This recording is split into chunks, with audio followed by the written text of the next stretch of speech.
dear God, no! This is a code red. I repeat, a code red. All right, listen up. The Raccoon Festival is upon us once again. This year's Fall Festival needs to be out of this world, with no antics, no frills, or fuss. There she is, the Nichols girl who lives down the street from my house. She and her mom are kind of weird. My name is Evelyn. Evie, for short. Calling on all units, we have a code 32. Homicide. I bet you worked a lot of crimes like this back in Chicago. Deputy Harris? I worked hundreds of homicides, each one crueler than the one before it. But I've never seen anything like this. The first murder in Oakbridge in years? What is going on in this town? Andy and Eric weren't the type to go down without a fight. And there have been a lot of people moving to Oakbridge since the nuclear plant opened. What's the story? You really want to hear the story? I do. We don't get a lot of tall tales back in New Hampshire. Well, this story is anything but tall, and it certainly isn't a tale. Who do you think could have done something like this? Someone you'd never expect, even in a place like Oakbridge. They are lying to us. He knows something, and he's trying to cover it up. The truth will set you free, but not until it is finished with you. Finish this, Jack. Finish it. I'll do my best, or I'll die trying. A predator isn't going to kill just to kill. It's gonna feed.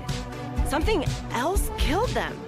Why Oakbridge? Of all the places in this country. Oakbridge is, a special place. It's time. Let's do this. Welcome to Oakbridge.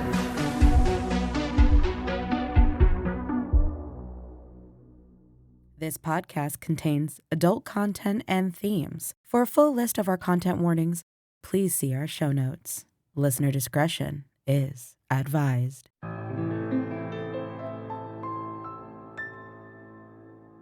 When the fears have taken their toll, when the demons have got out of control, when the shadows just won't leave you alone, I'll be there. When your rainbows have turned into black, when the sun has turned its back, when all of your power let itself dry, I'll be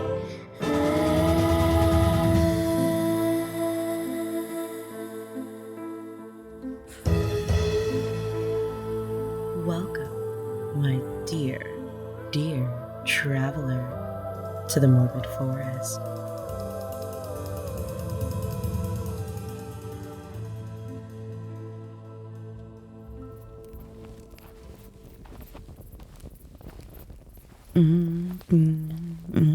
Good old nothing. Oh, why, hello there, dear traveler. Come on, gather round. Your favorite ranger's feeling rather joyous this evening. It's not every day you find one of these in the forest. Sit. Take a load off before I, guide you. You and, are there 4 of you? Never mind. Before I guide all of you on your way, and let me share some of this special white lightning.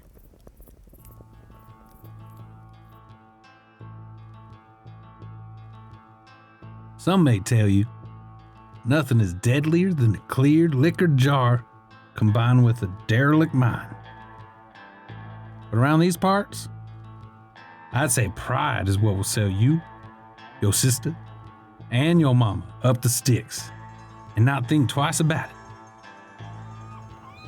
The gulls called against the night as the light fog rolled out over the wharf. The sun was moments from blinking out, just as the last barrels were stowed on board. Should be a clear night. Pop squints at the stars, as if the sky may suddenly fill with clouds. Water should be clear too. The Coast Guard is busy chasing the Dodger boys tonight. Pops huffs and checks the locks on the hole one last time. His rickety bones crack and wheeze over the sound of the lapping waves, making me wince. I want to drive him back home, but the run is too important. I tuck my worry away. Instead, I offer my old man a tight smile. He shuffles from the helm and crosses the rail. The awakening moon haloing his receding pale locks. Keep her under 20 knots. Anything more and them paddle pirates will be up your ass. I ain't bailing y'all neither. I hear you, Pops. 20 knots. You got Chessie's due? I scowl at the old man's back as he shakily disembarks our boat. Lord save me. I love Pops, but I ain't hoofing product to satiate his superstitions. Now, Pops. Don't you go Pops me, boy. The old man whips around me faster than a tomcat in a brawl. I stumble back, my feet running into the ground line, almost pitching me overboard. Hot fury dances on Pops' face, zipping my lips. You listen here. If you ain't gonna hear a lick of my instructions, you best haul your ass up my rig. I'll settle the run myself. My stomach tightens at this threat, and I scramble to recover.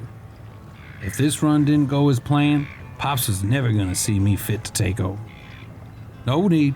I wasn't planning on going against your instructions. I packed the extra Mountain Dew as you specified. I just think it's silly we're wasting valuable product. You mind your mouth, boy.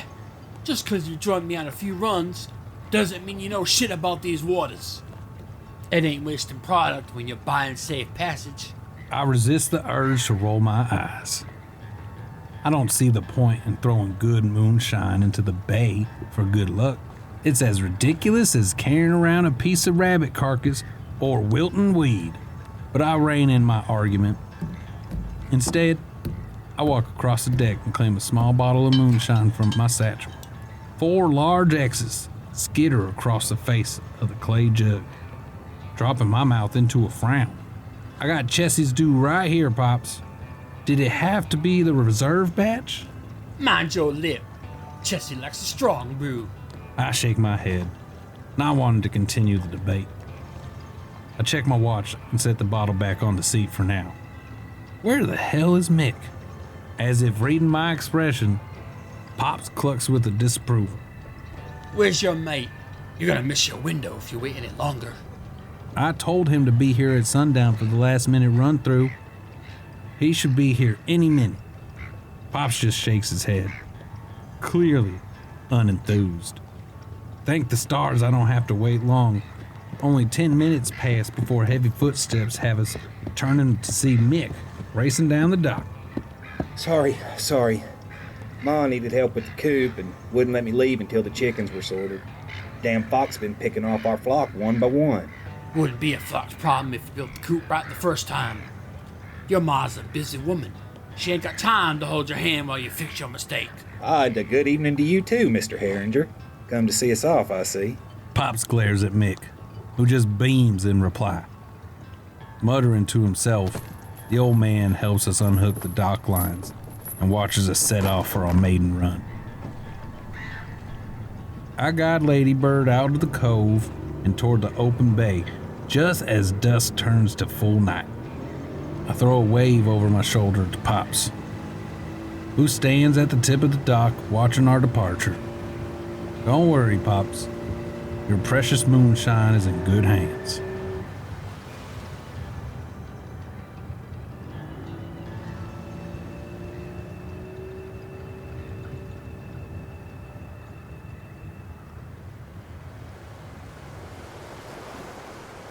The first hour of the run is filled with nothing but the sounds of the Ladybird kissing the wake as I lead her across the Chesapeake Bay.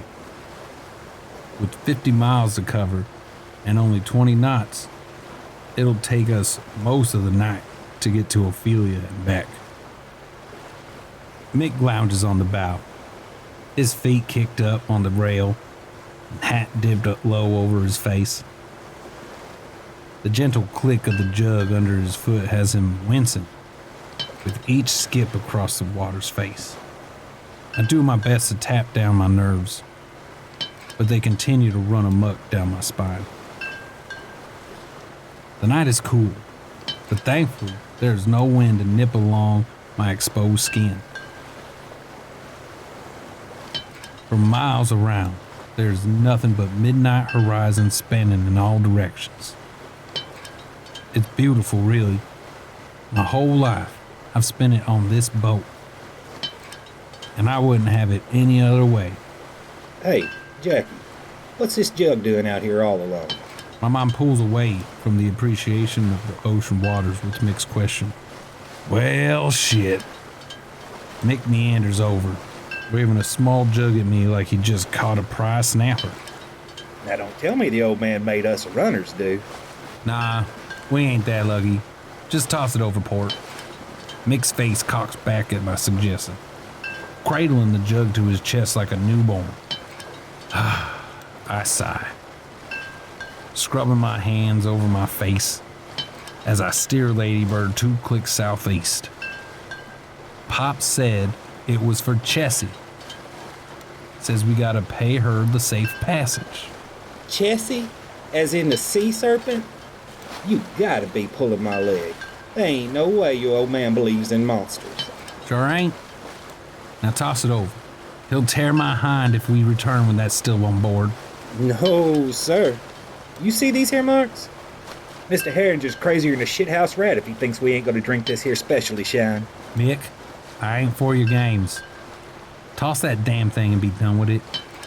Ignoring me, Mick wiggles the cork free and proceeds to tip the jug into his mouth. After a long pull, he hoots, slapping his knee and coughing like it's the first time. God damn. This here is the best Mountain Dew your pops has made yet. He wanted to throw it in the drink?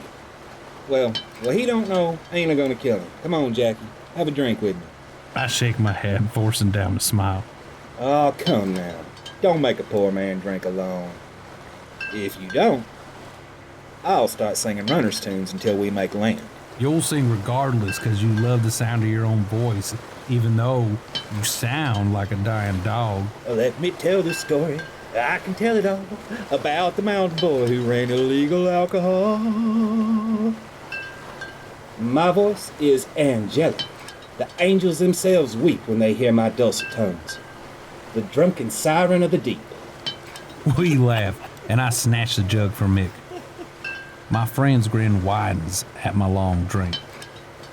The moonshine burns my throat and eyes, and I try not to cough. Mick laughs at my surely reddened face, taking the bottle back for another swallow. Once he's done, he wipes his mouth with the back of his hand, clears his throat, and keens like a dying beast. Well, they call it that good old Mountain Dew, and them that refuse are just a few. I'll hush up my mug if you fill up my jug with some of that good old-fashioned Mountain Dew. I need the clear jitterbug on these long cold nights. My good old girl, my good old Mountain Dew. My good old girl, my good old Mountain Dew.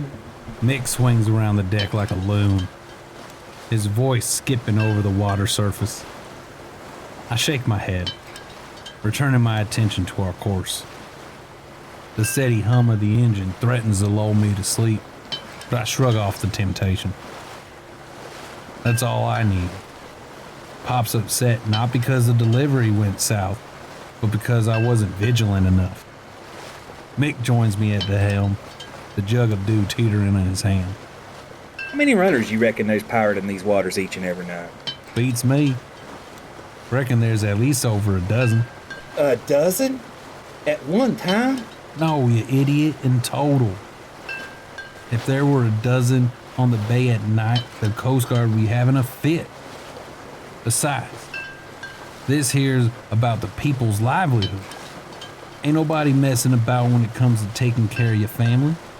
Mick mulls over my words and takes another swig of the dew. I eye the bottle, but don't reach for it. Pop's made this batch particularly strong. I wasn't about to battle a sleep and a drunk mind. I suppose you got a point at that. Hey, you really think your pops is gonna give you the business? Stubborn goat might just live forever to spite me. I wouldn't put it past him. I sigh, thinking about the old man. It's becoming harder and harder for him to trek up and down the mountain to our hidden steel. He claimed he was fine, but I saw the way his back hurt just loading barley. If he had a little bit more faith in me, he could kick back and allow Mick and me to manage things. My thoughts swirled, distracting me from our course for the moment. The boat tipped starboard a moment before I righted it. Mick cursed under his breath.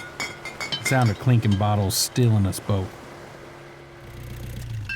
I cut the engine, moving to check the hull for any damaged jars. Around us, heavy waves lapped the hull, rocking Ladybird from side to side. My key slips into the lock just as I hear it. Another boat's engine beating against the waves. You hear that? I sure as hell do. Go-throughs? Or maybe another runner? I listen hard, trying to pick out which direction the boat's coming from. The engine's noise grows louder, heading straight for our nose. Shit, go-throughs. Hold on to something.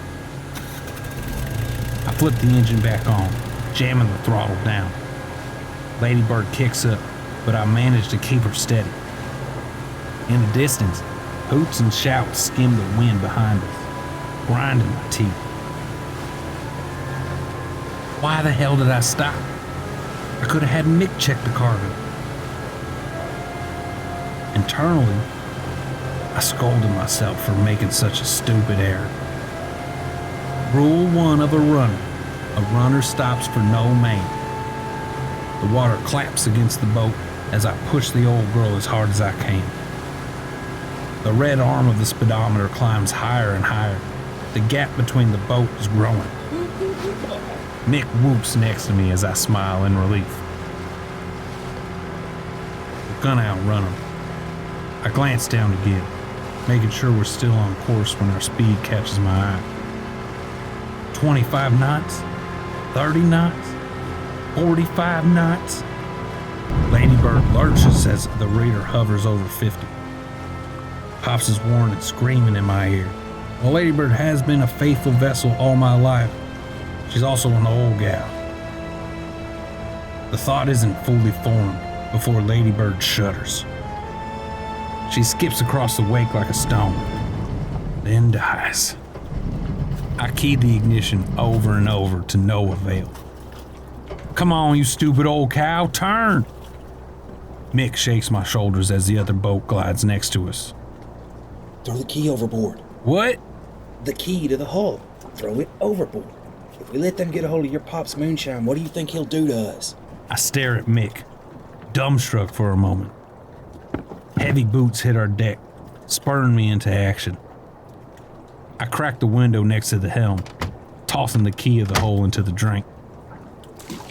Good evening, gentlemen. Seems like your vessel has run aground.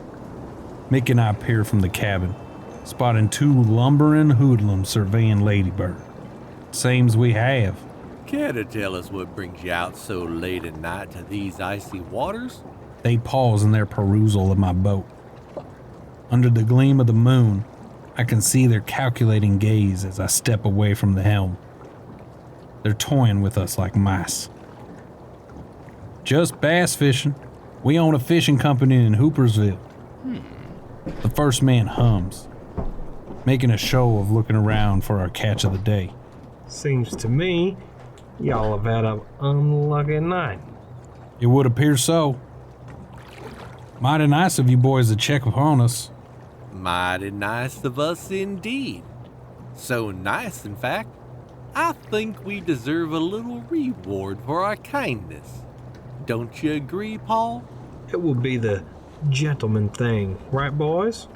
Mick and I exchange a glance, but remain silent. Come now, we're all friends here, aren't we, fellas? Just a little something to wet our whistle. What do you say? Tension racks Mick's frame. His hot-blooded nature sure to get us in trouble. I put a hand on his shoulder, stepping forward. Sorry, fellas. We're a dry vessel. Now, if you accompany us to shore, I'm sure I could find us a pop shop. A pop shop? Do you hear this tomfoolery? I ain't no tot still sucking on your mama's teat. I only ask you one more time. Do you have any refreshments on board for us to partake in? I shake my head, afraid my mouth will get us in more trouble. Ladybird begins to rock with nervous apprehension. The breeze dies out. However, the chill in my bones remains. You seem like nice boys. I don't want any trouble, as I'm sure you don't either. Now, this open bay is our territory, and I've watched this boat a-comin' and a-goin' the last few nights through here, and you know what? It got me a-thinking. Someone is moving in on our territory, and they didn't even have the decency to share some of their profits. That hardly seems fair. We aren't tyrants either. We can share as long as you share in return. So what'll it be, fellas? Care to share some of your due with us? Or do you want to end up in the drink? A pistol cocks in our direction, raising us both. The other man smiles wide, ready for us to choose the latter option. Ladybird bobs against the water faster, furrowing my brows. With no wind, the current should be calm. A wave smacks the side of the boat, sending all four of us skittering sideways, and the gun firing into the night. Mick wails, his hands flying to his head as a trickle of blood leaks through his fingers. I rush to him, prying his stiff fingers away so I could see the damage. I sigh in relief once I see the extent of the damage. It's just a graze. Only the tip of your ear's missing. Just the tip? It ain't just the tip, it's a piece of me gone. How would you like it if I blew off a part of you? If there were any other circumstances, I'd pop him in the back of his head and tell him to stop crying. But Ladybird heaves again, sending everyone on board sprawling into the floor. What the hell? Is there a storm hitting us? I pull Mick to his feet as another wave hits, threatening to send us down again. Not so fast, boys. We have a matter to settle. And I got plenty of bullets. We only need one of you to show us where the deal is. Which one of you will it? What all of God's green earth? Frigid rain pours down on Mick and me, flooding the deck, but leaving the half with the intruders dry. I spin to take in the phenomena, and my stomach bottoms out. Looming 20 feet above Ladybird's stern was a massive serpent. Plumes of angry steam puffs from the flaring nostrils as slitted eyes take us in. With skin as black as shadows and a head like a horse, the beast is worse than any nightmare demon I may ever conjure. Is that? Yes. I think that's Chessie. As if her name was a call to action, the sea beast bellows and surges forward. Chaos erupts on the deck as Mick and I fly out of the path of the snapping maw. The upper half of the body crashes into the stern, splintering the wood like kindle. The goons scream in terror, the gun firing into the night once more. An errant bullet collides with Chessie's side, bucking the beast back. She roars in pain, the sound shattering my eardrums. Take that, you water lizard! The surrounding sea roils as the beast rears back. With a grunt, Chessie slams her hulking form down on the deck. The boards under her fragment under her weight, particles of wood flying into my huddled form. From the weight of the sea beast, Ladybird's nose tips into the sky. Crates and ropes begin to slide towards the stern, each of us scrambling for purchase. However, the gunslinging hoodlum had no such luck. Jaws wide, Chessie snatches the man's flailing leg, crushing the appendage in her gruesome jaw. The man howls as she thrashes him back and forth like a dog with a bone. Blood paints the deck, bringing my supper up my throat to mingle with it. With effort, the beast pulls the goon down the deck into the icy depths. Ladybird crashes into the water's face, but she too has met her end tonight. Water quickly fills the vessel, knocking the sense back into me. Mick, grab a vest! Mick nods, and we break from the helm. I don't make it far before a body slams into me. The leader lands on top of me, crushing the air from my lungs. I will not die in this here boat. Give me a vest. My head swims as we grapple for purchase. Water fills my mouth and vision as I fight the huge man. For the third time tonight, the gun goes off, flinging the man off of me. I roll to my knees, retching up water. The hoodlum howls in pain, clutching his shoulder. Mick stands behind me, dropping the gun into the swirling water, the life vest bunched in his other hand. Come on, we need to get off this boat. We tug the vests on, just as the roar splits the night, freezing us in place. She's back. Abandon ship! My cry reinvigorates Mick's movements, and together we dive headfirst into the freezing bay. Darkness fills my senses before the life vest floats me to the surface. Waves crash into my face, disorienting me. I scream for Mick, but he's nowhere in sight. Mick, where are you? Gunfire pulls my attention to Pops' dying boat. Our moonshine pirates holds his ground as Chessie ascends from the depths. They roar their defiance at each other. The sight frightening to behold. The gun clicks empty. A rumbling growl rippling the water just before the sea serpent strikes. In one fluid movement, Chessie dives for the raging hooligan. Her open jaw slamming her down her throat as she collides with the deck of my sinking ship. Silence, save from the lapping waves, blast in my ears.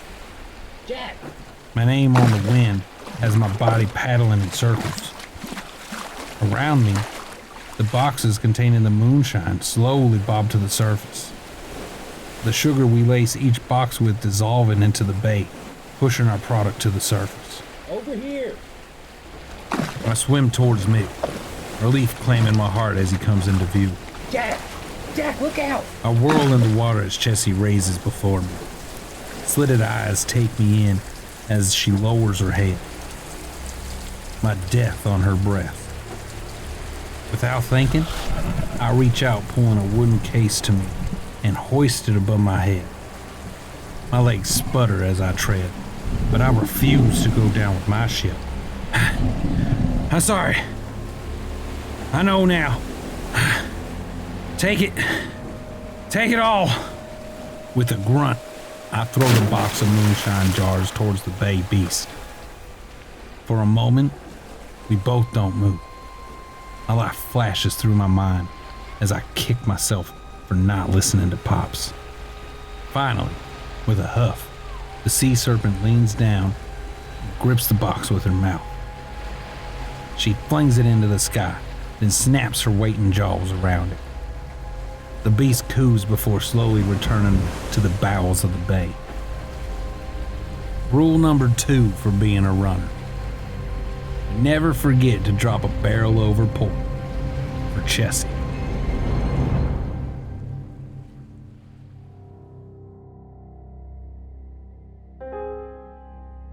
This has been a Morbid Forest production, and on this week's episode you've heard White Lightning, written by Naomi Richards, with narration by Matthew Trevino as Jack, Waymon Alexander of the Liminal Lands podcast as Mick, Shawn Moreau as Pops, Ron Hyatt as Arthur, and Kyle Bone as Paul. Story editing and audio production by Naomi Richards. Our theme music this season is The Shadows by Nandi Bushhill. Music and sound effects provided by Epidemic Sound. And don't forget to check out our friends, Oakbridge. I'll leave a link to their show in our show notes. Interested in more morsels of the forest? Then join our Patreon. As faithful travelers, you'll receive exclusive access to ad-free early episode releases and bonus content for only $3 a month. That's patreon.com/The Morbid Forest. Follow us on X or Twitter if you're old school, Instagram, and on Discord to stay up to date with all the happenings within the forest. Love what you're hearing? Then leave us a 5-star review on your favorite podcast platform. Reviews and ratings help us reach more travelers out there, just like you. Our favorite month is around the corner, travelers. Keep an eye on our feed and our socials for a brand new Halloween series, Inkwell Haven. Inkwell Haven is a collaborative series by the minds of 10 amazing podcasts: The Grotto, Morbid Forest, Audistorium, Soul Operator, Mortis Maledictum, Syntax, It's All in the Cards, The Liminal Lands, Do You Copy, and Ethics Town. Starting October 1st and running every 3 days until the 31st of October, you will get a new episode from a different show on a different feed. This special is an all-new story in an all-new setting around the town of Haven. Something isn't quite right in this town, and a bus full of influencers are about to find out all about it. Each episode will follow a group of influencers as they get off the bus and explore a different setting in the town. As you listen to each episode, more of the story behind the town of Haven will unfold. Enjoy this scavenger hunt across some incredible feeds and stay tuned as we release more information and possibly a few teasers as we get closer. I hope you enjoy this massive Halloween special we've put together. We've worked so hard on it and we can't wait for you guys to listen to it. Because once you enter Haven, there is no going back. And with that, we'll see you next week, travelers, on The Morbid Forest.